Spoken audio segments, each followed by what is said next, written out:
How often do people mistake you? Never once in my life. Have you ever been a long snapper? Yes, actually, middle school. Were you good at it?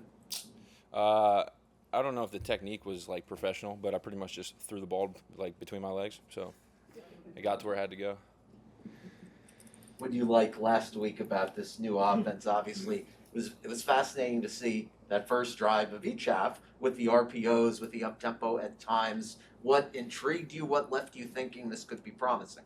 Yeah, I think when we were moving at a fast pace, we were operating at a high level.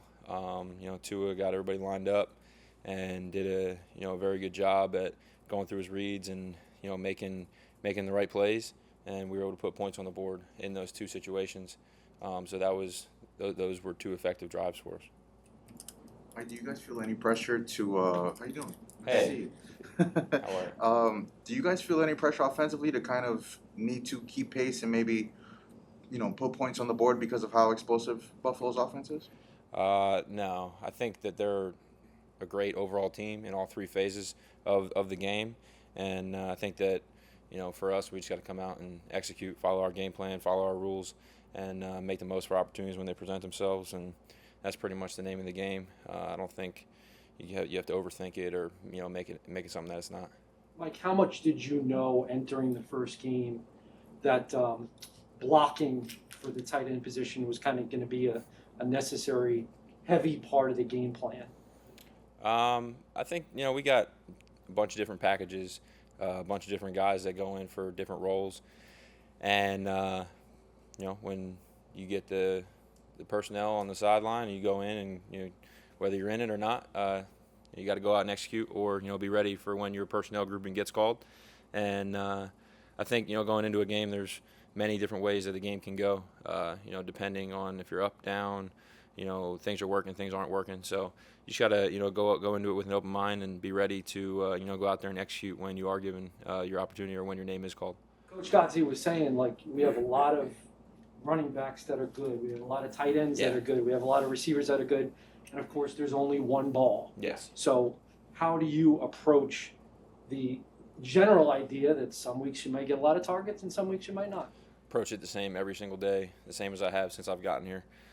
I've been through, I think we talked about it a couple weeks ago, the adversity, the getting the ball, the not getting the ball.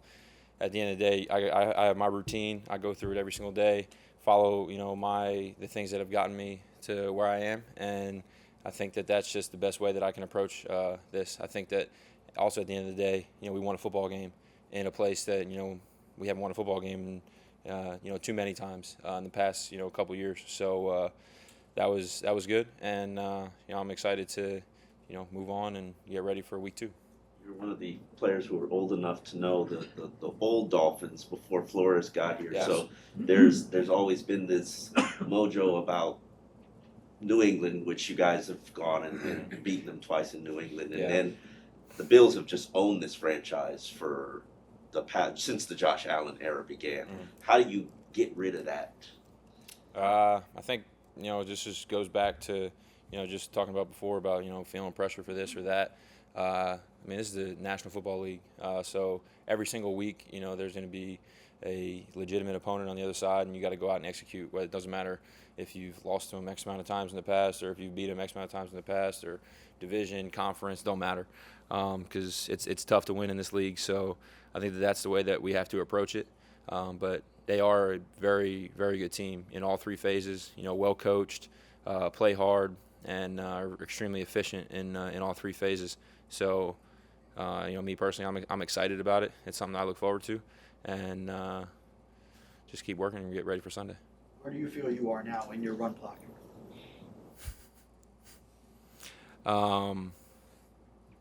I don't think that I'm going in there to go in and run block and do all that kind of stuff. But I think that when my name gets called, I'm going to throw my helmet in there. I'm going to go in there, and I'm not going to just get ruin the play, because I think that that's kind of the perception of me in terms of run blocking and going in on running downs and all that kind of stuff.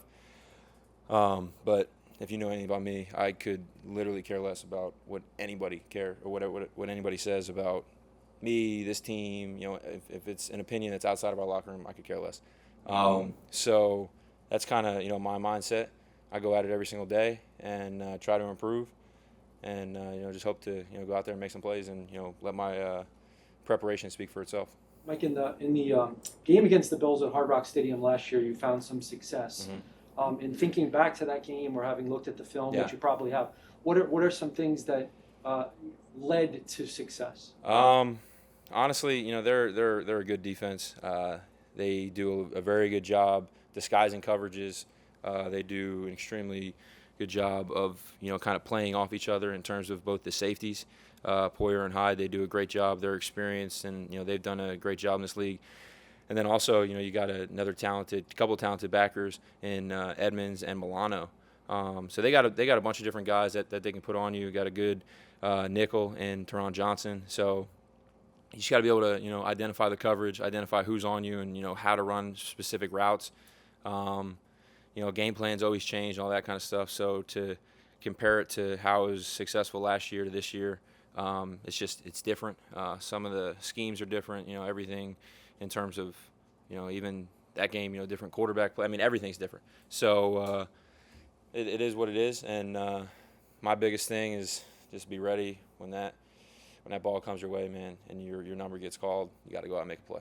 As good a relationship as you and Coach Gotze have, and obviously, you know, he's helped you and and you've helped him.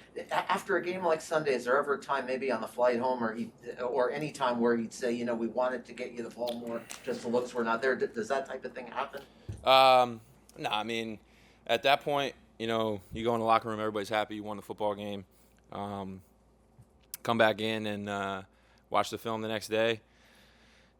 Go, you know, through all your reps and, you know, figure out what you did well, what you didn't do well, try to improve. And, you know, at the end of the day, man, there was times last year, times in 2019, times in 2018 where there was also games where, you know, I didn't get the ball. It's just how this thing goes. You know, this year we have a 17-game season.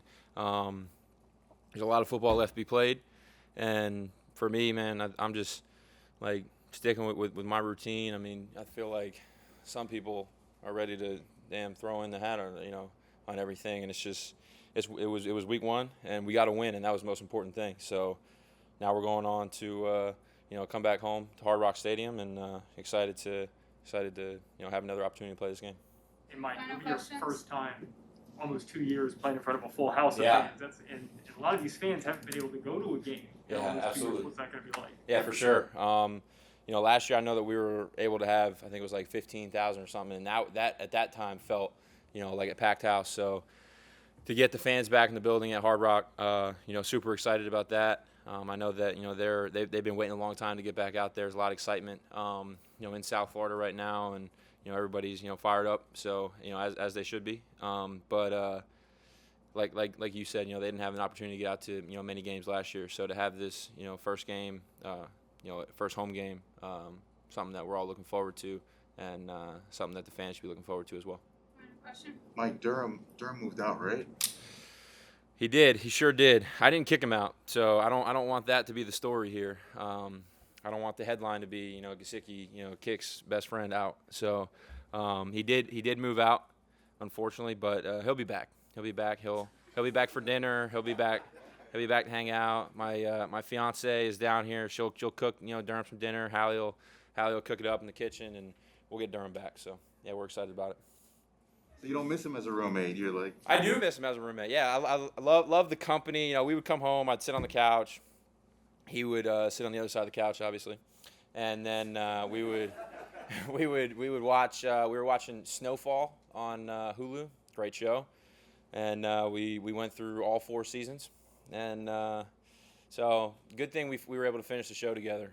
So that was good, and you know, now we literally spend now from 7 a.m. until 6:30, 7 p.m. tonight. So we still get 12 hours a day, which is plenty. So fall and chill, huh? yeah, exactly. Thanks, Mike. Yeah, there you go.